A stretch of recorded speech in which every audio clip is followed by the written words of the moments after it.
சத்தியமித்திரன் மாவட்ட செய்திகள். புதுக்கோட்டை ஆணையர் அரசு மகப்பேறு மருத்துவமனையில் முத்தமிழறிஞர் கலைஞரின் 103வது பிறந்த நாள் விழாவை முன்னிட்டு திமுக வடக்கு மாவட்ட கழகத்தின் சார்பாக முன்னாள் சட்டத்துறை அமைச்சரும் திருமையம் திமுக சட்டமன்ற உறுப்பினருமான ரகுபதி கலந்து கொண்டு நேற்று பிறந்த குழந்தைகளுக்கு மோதிரங்களை பரிசாக வழங்கினார். முன்னதாக புதுக்கோட்டை மாவட்ட ராணியர் அரசு மகப்பேறு மருத்துவமனையின் dean doctor S Kalaivani MD DVL அவர்கள் மற்றும் மருத்துவமனையின் கண்காணிப்பாளர் டாக்டர் வி தையல்நாயகி MS அவர்கள் பூங்கொத்து கொடுத்து வரவேற்றனர். வடக்கு மாவட்ட செயலாளர் கே செல்லப்பாண்டியன், முன்னாள் சட்டமன்ற உறுப்பினர் கவிதை பித்தன், மாநகராட்சி மேயர் திலகவதி, செந்தில், துணை மேயர் லியாகத் அலி மற்றும் திமுக கழக நிர்வாகிகள் கலந்து கொண்டு படுக்கை வசதி மற்றும் நவீன கருவிகள், சுகாதார முறைகள், மின்விசிறி மற்றும் புற நோயாளிகள் பகுதி, அவசர சிகிச்சை பிரிவு மற்றும் கர்ப்பிணிகள், மகப்பேறு குழந்தைகள் பெற்றெடுத்த மகளிர் ஆகியோரை சந்தித்து நலம் விசாரித்தனர். முன்னதாக ரகுபதி தண்ணீர் வசதி மற்றும் குடிநீர் வசதி ஆகியவளையும் மருத்துவமனையின் வசதிகள் எவ்வாறு இருக்கிறது என்பதையும் நோயாளிகளிடமும் பொதுமக்களிடமும் கேட்டறிந்தார். 20க்கும் மேற்பட்ட குழந்தைகளுக்கு மோதிரங்கள் பரிசாக வழங்கினார்.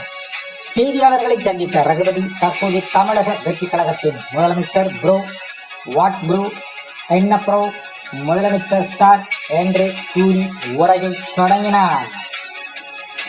விவசாயிகளின் கடன்களை முழுவதுமாக தள்ளுபடி செய்வதாக தேர்தலுக்கு முன்பு தெரிவித்த ப்ரோ தற்போது விவசாயிகளை ஏமாற்றி தற்போது லாட்டரி சீட்டுகளின் மோகம் அதிகமாக தலைவிரித்தாடுவதாக குற்றம் சாட்டினார்.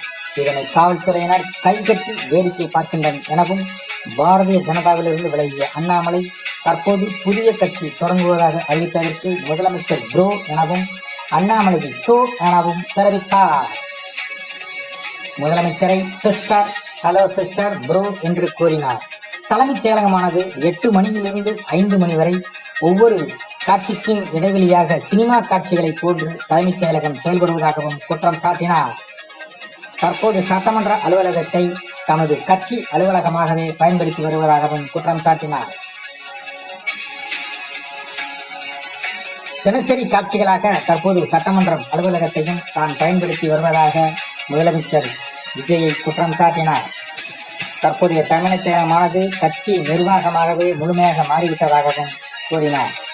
கட்சியாளர்கள் நேரில் சென்று விஷயங்களை பேசி வருவதாகவும் குற்றம் சாட்டினார். மாற்றம் ஒன்று என்று கூறும் பொழுது தற்பொழுதைய செய்தியாளர் புதுக்கோட்டை மாவட்ட செய்தியாளர் எஸ் நாகராஜன் சத்தியமித்திரன் செய்தியிருத்தார்.